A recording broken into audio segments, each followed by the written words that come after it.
Periodisme no és terrorisme. Sembla una obvietat, però encara s'ha de dir. I ho continuarem dient mentre hi hagi un periodista com Jesús Rodríguez exiliat a Suïssa. Imputat pel cas Tsunami Democràtic, a l'abril va anunciar que era a l'exili, des d'on continua exercint el periodisme. Una decisió que també serveix per alçar la veu i visibilitzar un cas com el seu, que és també un atac a la llibertat de premsa. La imputació de Jesús Rodríguez, a més, no es pot deslligar del seu paper com a periodista d'un mitjà com La Directa, investigant i destapant casos d'espionatge per part de cossos policials. En aquest episodi de l'Observatori en volem parlar amb ell de tot plegat. Aquest és el 18è episodi de l'Observatori, el podcast de Mediacat impulsat pel grup de periodistes Ramon Barnils, un espai on cada mes tractem qüestions d'actualitat vinculades amb el periodisme i la comunicació. Soc la Carme Verdoi i això és l'Observatori. Comencem! L'Observatori, el podcast de Mediacat.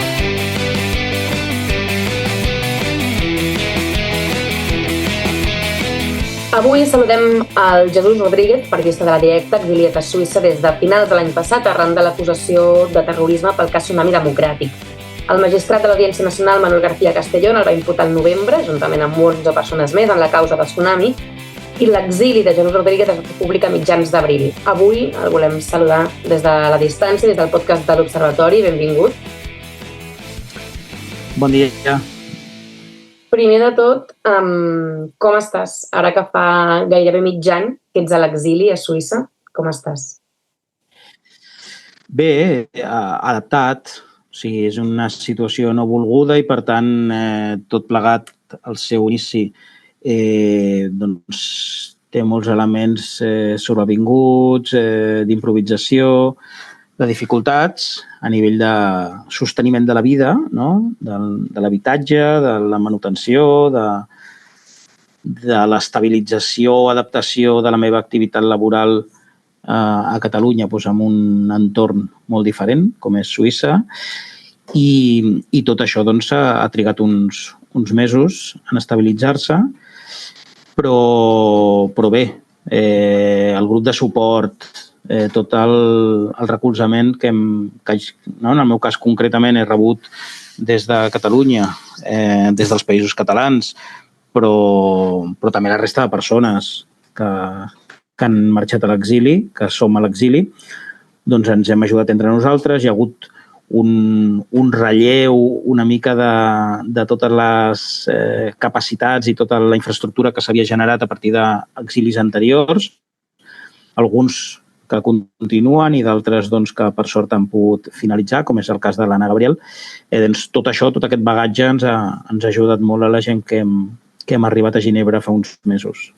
A vegades des de la distància pot semblar relativament fàcil, potser, no? Parlar de l'exili, però ara ho comentaves, no? Tot això també doncs, té uns condicionants a nivell personal i també a nivell professional, no? Tu estàs exercint la teva feina, però suposo que tampoc està sent del tot fàcil. No, és un trencament total de la vida, un trencament no volgut i, per tant, s'han de superar moltes traves. La situació el que seria el poder adquisitiu i el cost de la vida a Suïssa doncs és un daltabaix impressionant. Ho ha estat per mi i ho ha estat per totes les persones que han estat a l'exili o que estan a l'exili. I, per tant, és difícil fer aquest pas sense un suport. I bé, ho hem aconseguit doncs, precisament perquè formem part d'una comunitat d'espais cooperatius, espais associatius del barri de Sants, tot una xarxa que m'ha ajudat i que m'ha permès poder defensar els meus drets, les meves llibertats, poder evitar una detenció arbitrària i seguir tenint veu. Per mi el més important de la decisió de marxar a l'exili era no perdre la veu, no posar en perill la possibilitat d'explicar-me, de defensar-me i de denunciar, no només en clau de defensa, sinó en clau d'assenyalar les greus irregularitats i els abusos que es perpetren per part de la cúpula del Poder Judicial espanyol, en aquest cas i en d'altres, però que és una eina que estem utilitzant, aquesta denúncia, i que està sent força ben acollida i escoltada per part de tots els organismes, institucions i entitats amb les que hem contactat. I això és el que et permet ser a Suïssa, no? Ara mateix et permet poder visibilitzar encara més tot el cas, d'alguna manera.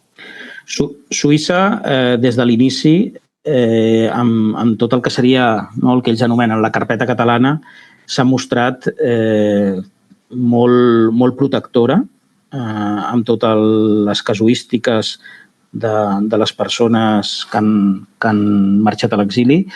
Ha considerat en tot moment, en les seves respostes que s'han fet a través de l'Oficina Federal de Justícia, les peticions de col·laboració que arribaven des del Tribunal Suprem i des de l'Audiència Nacional, s'ha mostrat molt clara enviant un missatge de que darrere d'aquestes actuacions judicials es percep que hi ha raons de caràcter polític o ideològic i això doncs, és un mur de protecció que ens permet obrir moltes portes i picar moltes portes i obrir-les amb relators de Nacions Unides, amb organitzacions internacionals de defensa dels drets humans i de defensa de l'exercici de la professió periodística també.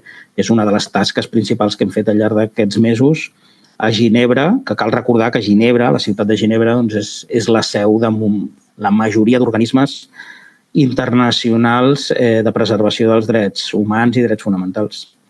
En el teu cas, abans ho comentàvem, al novembre es va saber que se t'acusava de terrorisme, se t'imputava tu conjuntament amb 11 persones més pel vincle amb Tsunami Democràtic, però en el teu cas concret se t'imputa com a periodista, no?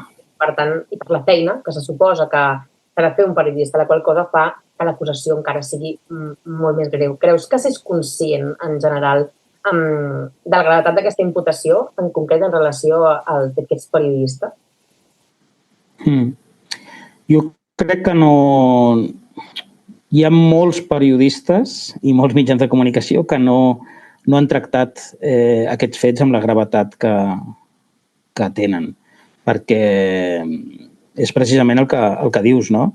El jutge García Castellón i la Guàrdia Civil el que argumenten en el seu informe i el seu auto d'imputació és precisament que jo tinc informació prèvia de les mobilitzacions que es produirien durant la tardor del 2019 i aquesta informació prèvia la comparteixo amb alguna de les fonts amb les que parlo i finalment doncs, ells comuniquen això en el jutge com un element d'imputació. No? Consideren que tenir informació prèvia amb uns fets que ells estipulen o defineixen com a fets terroristes és una col·laboració, una participació en l'activitat terrorista. Tot plegat és un esperpent surrealista perquè ja el punt d'inici de la consideració d'aquests fets com a terrorisme ha estat múltiplement qüestionat, fins i tot per la pròpia Fiscalia General de l'Estat, i és aquest punt de partida el que ho contamina tot, perquè evidentment a mi no se'm podria acusar de terrorisme si els fets investigats no són qualificats de terrorisme. Qualsevol periodista pot parlar amb manifestants o amb organitzacions que organitzen talls de trànsit o bloquejos d'infraestructures i això és una pràctica habitual absolutament i mai s'acusa un periodista de terrorisme per mantenir aquests contactes. El salt, el triple salt mortal que fa aquest jutge, Manuel García Castellón, i que és avalat posteriorment per part del Tribunal Suprem, és un salt molt perillós pel que és l'exercici de la professió periodística i pel que és l'exercici dels drets fonamentals també del conjunt de la població. Cal recordar que en la causa judicial jo finalment, el mes de novembre, hi acabo constant com a imputat per un missatge concret en el que surt la paraula Puigdemont en aquest missatge. I és precisament aquesta paraula la que fa que la Guàrdia Civil m'imputi perquè considera que jo sóc un transmissor d'una informació cap a Puigdemont que permet posteriorment la seva imputació. Però en la mateixa investigació de l'Audiència Nacional hi apareixen altres 26 periodistes amb noms i cognoms, amb els seus telèfons, amb els seus contactes, on es parla d'aquests periodistes com a persones que col·laboraven o que participaven amb l'organització, entre cometes, terrorista Tsunami Democràtic. És a dir, hi ha una voluntat també d'assenyalament dels periodistes que van donar veu o que van informar del que passava a la tardor del 2019 a Catalunya. És una voluntat d'atemorir, de generar la percepció de que si tu parles de segons quins temes o contactes amb segons quina gent, doncs tu estàs en perill també perquè estàs cometent o perpetrant un suposat delicte de col·laboració amb terroristes. És un típic exercici que des de l'exterior, des de Suïssa, però des de molts altres països, es veu clarament com una pràctica de dret penal de l'enemic i d'intentar penjar l'etiqueta de terrorista a tot subjecte que estigui qüestionant o que estigui informant sobre activitats irregulars de l'estatu quo, del poder polític, del poder econòmic. Ho hem vist a Turquia i ho veiem a molts altres països, com aquesta etiqueta de terrorista serveix per deixar fora de joc, per neutralitzar a polítics, a activistes socials o a periodistes. Al final és com un avís de la maquinària repressiva de l'Estat, no? És un avís que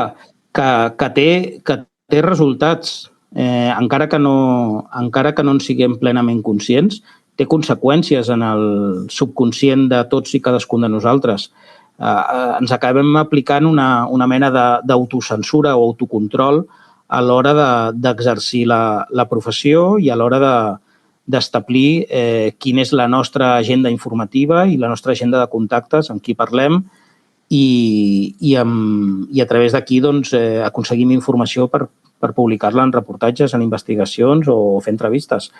Per tant, és un missatge molt perillós i una línia vermella que s'ha creuat des de fa uns mesos i des de fa uns anys. No oblidem el cas de Pablo González, no oblidem el cas de Julian Assange, és a dir, són casuístiques diferents en tots els casos, però en totes elles sí que s'hi suma aquest factor d'intentar enviar un missatge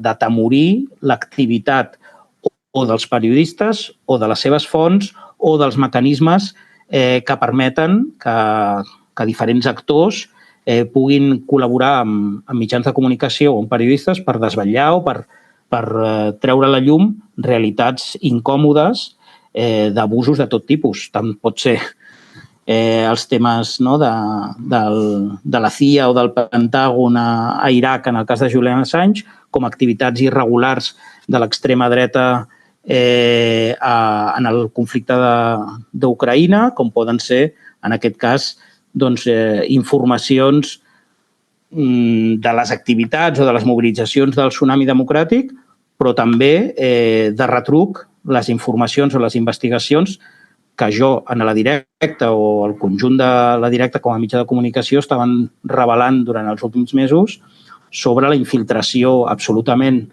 com a mínim irregular, d'agents de policia en l'activisme independentista o en els moviments socials.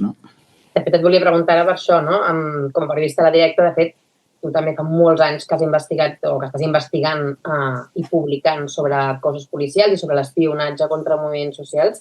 Per tant, i amb el que deies ara, entenc que creus que haver destapat coses sobre aquestes qüestions té a veure amb aquesta imputació. Jo no tinc una prova concloent que estiguin relacionats els fets, però només fent una cronologia del que ha passat els últims mesos i posant aquesta cronologia sobre la taula, sí que te n'adones que alguns responsables de la policia potser el que han tingut és la tentació de matar dos ocells d'un tret, és a dir, fer aquesta imputació, perquè era una imputació, en el meu cas, molt instrumental per tal d'imputar també a Carles Puigdemont. Només s'ha de llegir el sumari per entendre exactament quin paper juga aquest missatge que a mi m'intercepten per tal d'imputar després en la causa a Carles Puigdemont, i s'entén perfectament que era una imputació necessària per fer el salt posterior. Però més enllà d'això, també hi ha el fet de les investigacions que hem fet durant aquest temps que posen en qüestió l'activitat de la Comissaria General d'Informació, del Ministeri de l'Interior. És a dir, tota una sèrie d'irregularitats i abusos perpetrats per part de l'Estat, relacionat també amb el procés independentista, que en un moment donat queden destapades i no tenen una resposta clara ni una transparència per part de les institucions públiques de l'estat espanyol. No hi ha un exercici de transparència i de clarificació. S'han presentat moltes denúncies judicials per abusos en aquestes infiltracions que han estat pràcticament totes arxivades o fins i tot la mateixa Fiscalia s'ha mostrat contrària a investigar-les. I, per tant, això es dona en el mateix temps. En el mateix temps que es produeix la imputació, es donen aquests casos. Els mateixos responsables policials que tenen l'assenyalament d'haver comès abusos en aquestes infiltracions són responsables policials que fan aquestes investigacions i que consideren que ens han d'imputar. I, per tant, hi ha un cercle viciós d'interessos que qualsevol observador extern se n'adonaria que probablement hi ha punts de connexió entre les dues realitats, la de la investigació periodística i la de la imputació judicial i policial en aquesta activitat d'un periodista. Deies que en les últimes setmanes, els últims mesos, estan passant coses molt greus, però no sé si tens la sensació que, així com en el 2017 i 2019 hi havia com una sensació bastant de reacció o conscienciació molt col·lectiva per part de la ciutadania també o per part del món periodístic fins i tot, no sé si tens la sensació que ara hi ha com una mica de desconnexió o de pas enrere o de no ser prou capaços de veure realment que això no s'ha aturat i que aquesta gravetat no s'acaba el 2019, sinó el contrari. Suposo que, a més, en el teu cas, que ho vius en primera persona, encara és més evident, Clar, jo en primera persona sí que he notat molta solidaritat, reacció als diferents actes que s'estan realitzant arreu del país. Sí que noto aquesta solidaritat, però evidentment per la gravetat dels fets, no només del meu cas, sinó del conjunt de les persones imputades i d'aquelles persones que també poden ser susceptibles de quedar fora de la llei d'amnistia perquè hi ha tota una operació en aquest sentit, tota aquesta gravetat dels fets i aquesta vulneració de la separació de poders de manera molt oberta, sense amagar-se gens, que està fent una part de la cúpula del Poder Judicial, no té la mateixa resposta que tenia fa uns anys, precisament perquè se n'ha fet un abús de tals dimensions d'aquest tipus d'actuacions que crec que hi ha una part de la població de Catalunya que està anestesiada. O sigui, ja s'ha normalitzat que l'abús, l'arbitrarietat, fins i tot les actuacions de les clavegueres de l'Estat són quelcom que forma part de la nostra vida. Ja no és una sorpresa que hi hagi actuacions abusives. A ningú li sorprèn que hi hagi unes clavegueres que actuen en paral·lel a la legalitat. I això és el que explica que una part molt important de la població no reaccioni. No reacciona perquè està sobrepassada per la quantitat d'esdeveniments i d'actuacions abusives que hem viscut al llarg dels últims anys. I això ja porta a renunciar a la voluntat de canviar-ho. Per una part important de la població, això ja és el funcionament normal del nostre sistema polític.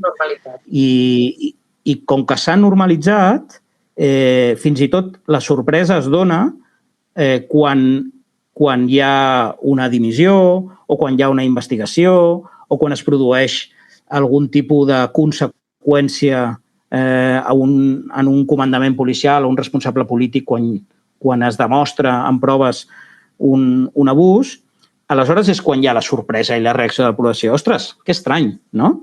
Ara hi ha algú que dimiteix per alguna actuació irregular o il·legal.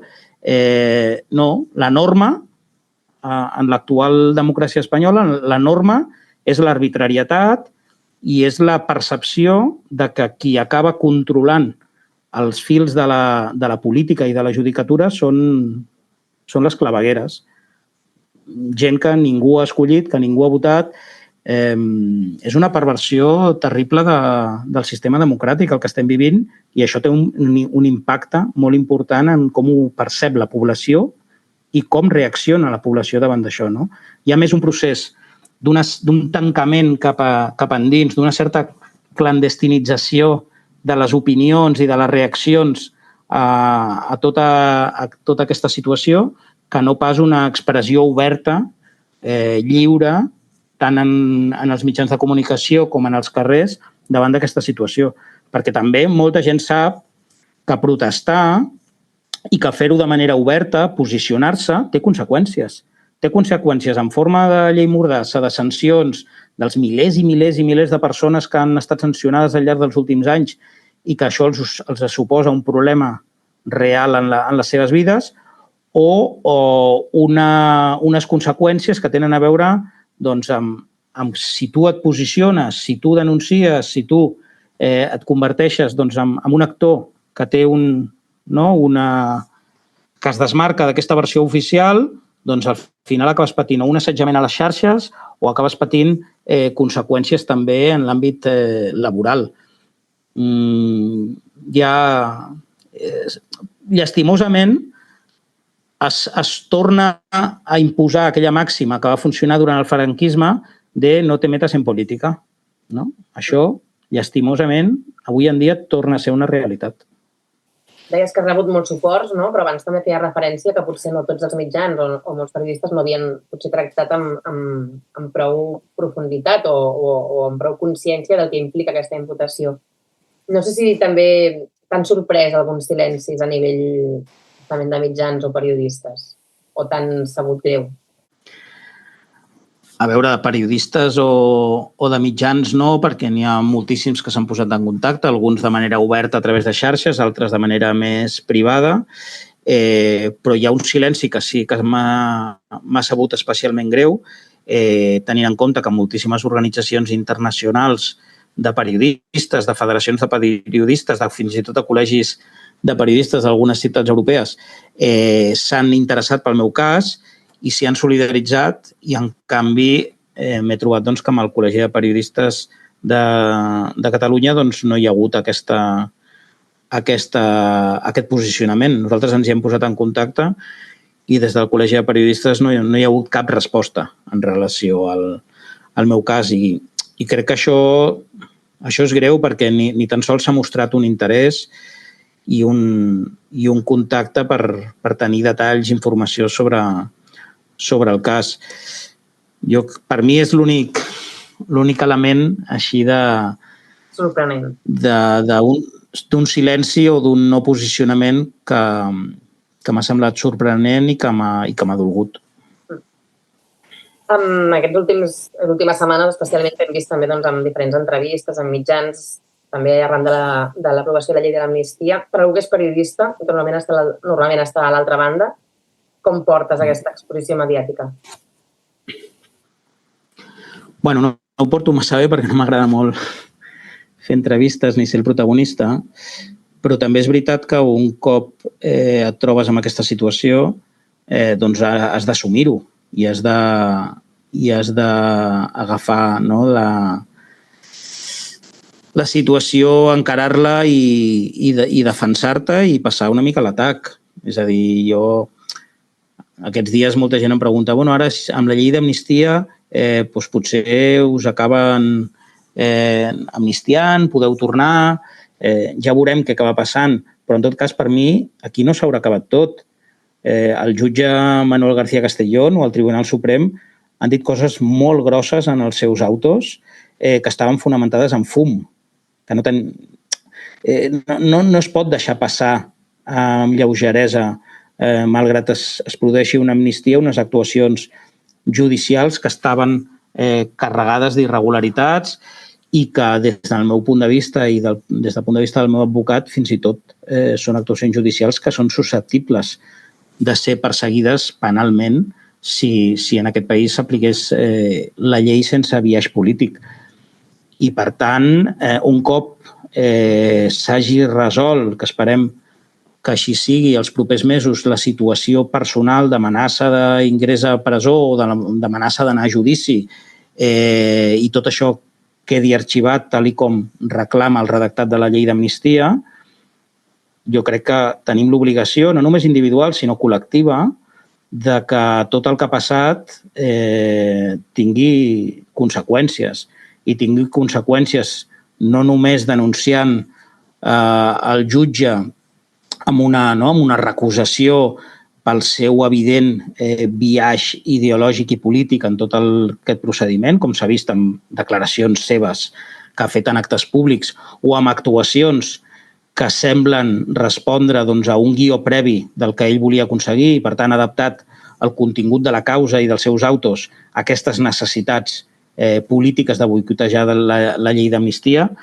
No només això, com deia, per la causa concreta i per la situació individual nostra, sinó pel fet que aquest tipus d'actuacions no es repeteixin i no es pugui generar una jurisprudència que permeti que un jutge acusi de terrorisme a uns manifestants i acusi de terrorisme a un periodista que parla amb uns manifestants.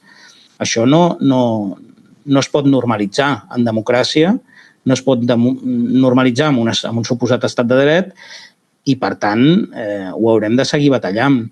I la recusació inicial que molts dels encausats hem fet al jutge Manuel García Castellón jo crec que hauria de derivar amb una denúncia posterior per prevaricació i intentar que s'obri una investigació per prevaricació i que s'aclareixi exactament cadascun dels passos que ha fet el jutge i que ha estat avalat per la Sala Penal del Tribunal Suprem a què responien i si darrere d'aquestes actuacions hi havia alguna mà que no era només judicial, sinó que era també política. No?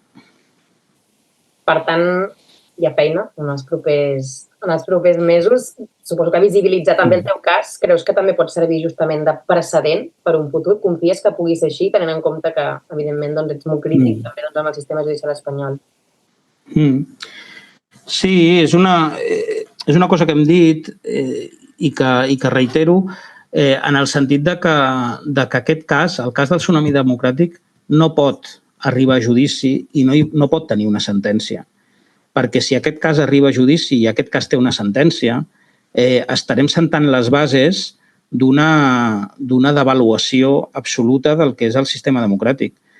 Si això es normalitza, si això es consolida i no té conseqüències pels seus actors principals i contràriament acabes negre sobre el blanc en el que seria la jurisprudència de la història judicial espanyola, això voldrà dir que més endavant activistes socials de tot tipus que fan talls de trànsit, com siguin pagesos o siguin taxistes, que se'ls acudeixi bloquejar els accessos de l'aeroport de Barcelona, acabaran acusats per terrorisme.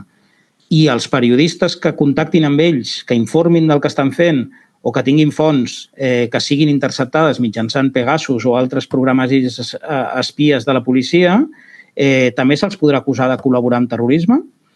És a dir, estem amb un salt qualitatiu molt greu en relació als drets fonamentals. I per això penso que sí, que hem d'aspirar a que això no torni a passar. Hem d'aspirar a fer un canvi en les pràctiques d'aquesta cúpula del poder judicial que està inspirada i que està motivada per raons polítiques i per una certa conxorxa i aliança de la dreta i de l'extrema dreta. Ho hem vist clarament, no és una opinió que el jutge treballa de la mà de l'extrema dreta, és un fet. Quan la Fiscalia s'aparta del procediment perquè diu que això no té cap fonament jurídic, el jutge Manuel García Castellón el que fa és aliar-se amb Vox, amb Dignitat i Justícia i amb Societat Civil Catalana perquè els necessita com a col·laboradors necessaris del seu full de ruta per imputar-nos a tots nosaltres i per fer un bloqueig o un intent de torpedinar la llei d'amnistia. I, per tant, hi ha una aliança molt clara de tots aquests actors que posa en perill les nostres llibertats públiques més fonamentals, no? Ho anirem seguint tot plegat. Moltes gràcies per parlar amb nosaltres avui a l'Observatori. Jesús Rodríguez, fins aviat. Gràcies a vosaltres, una abraçada.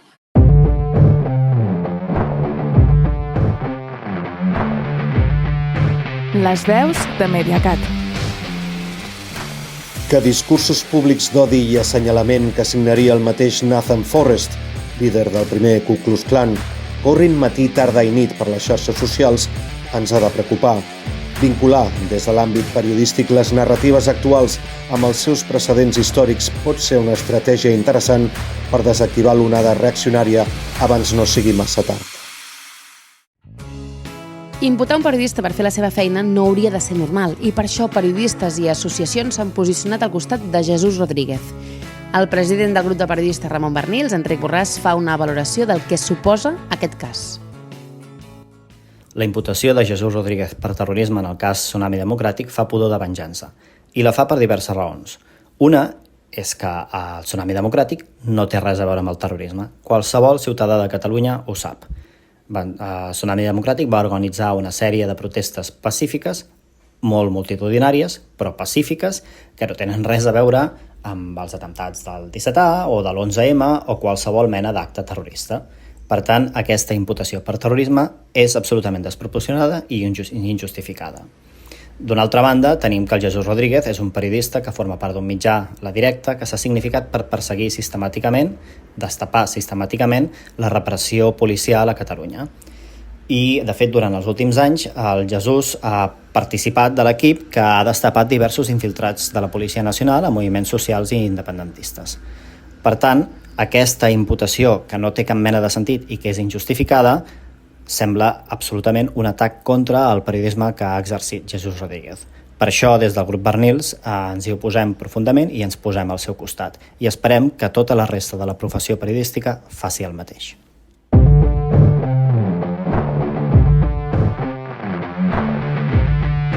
Les veus de Mediacat. Arran de l'estrena de Thor, penso en l'etern debat sobre si va abans l'ou o la gallina, sobre si els espectadors volen aquest contingut brossa o el volen perquè el genera. És que m'és igual, no està bé, no és periodisme i no aporta absolutament res a aquesta societat. En cada episodi de l'Observatori us descobrim alguns dels temes que formen part del nou anuari Mediacat. Aquest mes ens fixem en un reportatge sobre com els gabinets de comunicació de les administracions de les illes cada cop tenen més periodistes i, en canvi, n'hi ha molts menys als mitjans. En parla l'Alba Tarragó, autora del reportatge. La idea de fer aquest reportatge parteix d'una percepció que s'acaba confirmant tant en dades com en fonts, i és que especialment des de la crisi del 2008 a les illes hi ha hagut un flux constant de periodistes que deixen les redaccions dels mitjans per anar a fer feina als gabinets de comunicació de l'administració pública. De fet, les mateixes parts implicades, que són alguns periodistes que han decidit fer aquesta passa, com directius o directives que fan feina a les principals capçaleres, ho confirmen i analitzen quines són algunes de les causes i conseqüències d'aquest fenomen, que també veurem que són qüestions que es retroalimenten. Ara bé, si jo hagués d'assenyalar algunes de les més preocupants, diria sobretot que són, per una banda, l'empitjorament de la qualitat informativa que rep el ciutadà en darrer terme i, d'altra banda, les condicions laborals que viuen els periodistes i que es fan paleses amb totes aquestes declaracions i aquestes dades. Què passa? El que tenim aquí són uns sous baixos, uns horaris impossibles, que fan que aquests treballadors acabin seduïts per unes millors ofertes que reben per part de l'administració pública. El resultat de tot això és que el govern, els consells insulars, els ajuntaments, acaben tenint una major competència, tant a nivell quantitativa com a nivell qualitativa, de recursos humans, i que els mitjans es veuen de cada vegada més afablits i menys capaços per afrontar tota aquesta informació que reben des de l'altra banda. I el més perillós, al cap i a la fi, és que qui controla L'agenda i el relat mediàtic és l'administració i no els mitjans, com realment hauria de ser.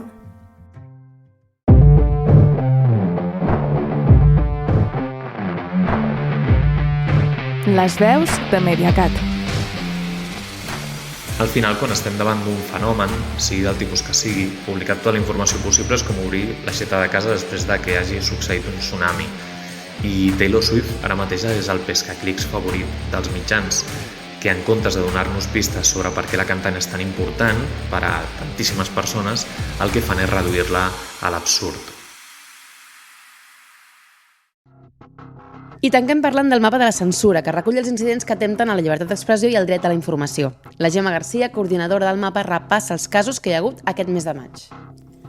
Aquest mes de maig hem recollit 4 incidents al mapa de la censura, 2 protagonitzats per l'extrema dreta i 2 per empreses tecnològiques. Comencem per l'extrema dreta i ens remuntem a les eleccions catalanes del passat 12 de maig. El Partit Aliança Catalana va impedir als mitjans de comunicació l'accés a la seva seu la nit dels comicis. Una trentena de periodistes acreditats es van quedar al carrer per falta d'espai segons la formació política. Alguns professionals, a més, van confirmar que sí que s'havia permès l'entrada a un parell de mitjans digitals afins. I continuant amb l'extrema dreta, després de vetar revistes, Vox, a l'Ajuntament de Borriana, ha censurat la incorporació de les pel·lícules Barbie i 20.000 espècies d'abelles del catàleg de la Biblioteca del municipi valencià. La formació d'extrema dreta justifica la decisió per la marcada ideologia de gènere i LGTBI dels films. I també hi ha hagut 2 incidents protagonitzats per empreses tecnològiques, un dels quals també està vinculat a la lluita per la diversitat sexual i de gènere. El passat 22 de maig, Instagram va deshabilitar permanentment el compte de Marc Cifra Rigol, periodista i cap de redacció de la revista Orgull, una publicació precisament de reflexió LGTBI+. El motiu que va al·legar la xarxa social és que s'havien incomplert les normes de la comunitat, pel que fa spam. Per ara no l'ha pogut recuperar i n'ha activat una de nova. En canvi, la revista Descobrir Catalunya sí que ha pogut fer restablir el compte. Sota el pretext d'una suposada infracció de les normes d'ús, en aquest cas va ser la xarxa social X la que va suspendre l'usuari de la publicació, però després d'interposar 2 reclamacions la van recuperar.